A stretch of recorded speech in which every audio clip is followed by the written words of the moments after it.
So hello everyone, मेरी category है OBC जिसकी कट ऑफ थी 146.26291 और मेरा नॉर्मलाइज स्कोर है 144.47465 और मेरा रो स्कोर है 137।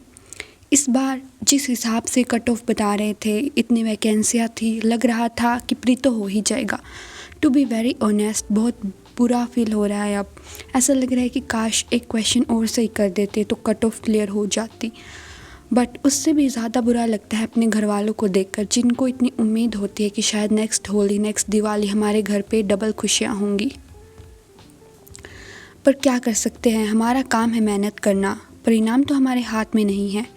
मुझे तैयारी करते हुए लगभग 3 से 4 साल हो चुके हैं। एज ए बिगनर मेरे पास कोई गाइडेंस नहीं थी, मुझे नहीं पता था एसएससी के बारे में कुछ भी। धीरे धीरे रिसर्च किया, इतनी स्ट्रेटजी, इतने टीचर सामने निकल के आए।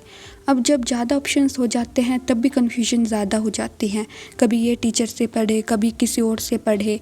रास्ते बदलने के चक्कर में कब 3 से 4 साल निकल गए पता ही नहीं चला।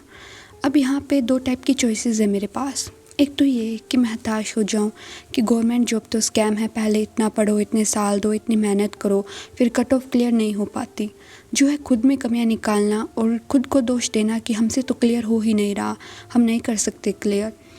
एंड एक सेकंड चॉइस है ये पहचानना कि देखो कमियां तो हैं, बट कमी मुझ में नहीं है, मेरी स्ट्रेटजी में कमी हो सकती है, मैं अपनी मिस्टेक्स को एनालाइज नहीं करती, ये कमी हो सकती है। टाइम पे रिवीजन नहीं करी, ये कमी हो सकती है। कमी चाहे जो भी हो, बट खुद को दोष देना सही नहीं है, because I tried my best. अब I want to take the second choice. अब सैड होके सब कुछ छोड़ देना बहुत ईजी है, बट क्यों रहने देना है। जब मैंने इतने साल दिए हैं एसएससी की तैयारी को, जब मैंने अपनी कॉलेज लाइफ, सोशल लाइफ सब सेक्रीफाइस किया है, तो अब लीव करने का कोई मतलब नहीं है। अगर एक रास्ते से मंजिल पे नहीं पहुंच रहे तो रास्ता बदलना चाहिए, ना कि मंजिल।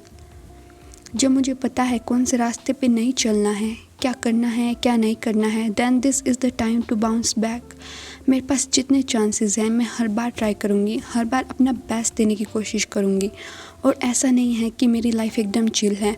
एक टाइम के बाद घर वालों का प्रेशर बनता है, रिश्तेदार सवाल करने लगते हैं, शादी का प्रेशर बनने लगता है, बट मुझे खुद को लेट डाउन नहीं करना है, कोशिश ना करके। आई थिंक यही है बेस्ट तरीका आगे बढ़ने का। हार मानने के बहुत रीजंस हैं, बट आगे बढ़ने के लिए एक ही काफ़ी है। और मेरी सबसे फेवरेट लाइन है कि लोग बोलते हैं नहीं हो सकता तुमसे, बस इसलिए ही करके दिखाना है कि हम कर सकते हैं।